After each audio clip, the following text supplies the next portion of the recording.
Generously gave the homeless man $10, but the man was not satisfied. He set his sights on all the money in his hands. Although he was reluctant, he forced a smile and said yes. Sure.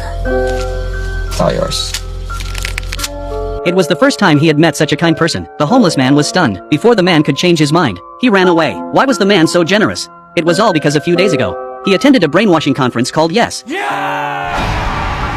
The professor on stage said, "As long as you don't refuse anything in life, good fortune will come to us." But Carl didn't believe such absurd claims. However, the professor took off his shoes and rushed toward Carl. Before Carl could speak, the professor accurately described his cowardly personality and his lackluster life. As the professor said, Carl's life was a complete failure. He was middle-aged and had achieved nothing. Not only had he divorced, but even after working at a bank for 5 years, he was still just an insignificant clerk. All of this was because he was a typical rejecter. To avoid social interaction, he rejected all clients. Severe social anxiety had him shut himself off from the world. He habitually responded to everything around him with no. When someone handed him a flyer, he pretended not to see it. When someone tried to sell him something, he rolled up his window. Even when his ex-wife and her boyfriend were getting intimate, he cowardly chose to leave. The promotion he had longed for over the years was ultimately given to someone else by his boss. He pretended not to care, but secretly felt heartbroken. Until one day, his friend Nick met him. Nick had once been as aimless as he was, but now he was like a different person, living the exciting life Carl had always dreamed of. He had climbed the roof of Africa, eaten bats in Laos, and even used a bazooka to take down a wild buffalo. His life was filled with adventure and excitement. All of this was thanks to a lecture called Yes. Nick saw the dull look in Carl's eyes and strongly urged him to attend the lecture. When Carl refused to admit it,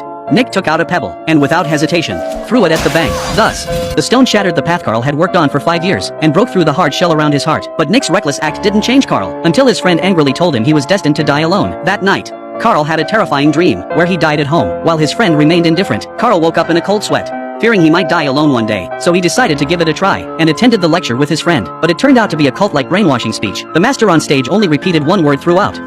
Yeah! As a new member of the organization, Carl was skeptical of the master's speech, but the master walked straight up to him and told him that as long as he didn't refuse anything, good fortune would come his way. If he ever said no, he would face retribution. After the lecture, they were ready to go home. A homeless man noticed Carl's luxury car and asked Carl to drive him back. Carl instinctively wanted to refuse, but under Nick's encouragement, Carl reluctantly said yes. So the homeless man got into Carl's car, but he was not satisfied. He asked Carl to borrow his phone. Little did he know that from that moment on, Carl's mindset began to change little by little. Along the way, he was infected by the homeless man's happiness. As the car reached the wilderness, Carl's phone ran out of battery. However, as soon as the homeless man got out of the car, he turned around and borrowed some change. Carl agreed again. Due to the long distance, the car ran out of gas, and the phone battery was already depleted. He could only curse as he searched for a gas station, but he never imagined that this unexpected incident would lead him to meet the woman who would change his life.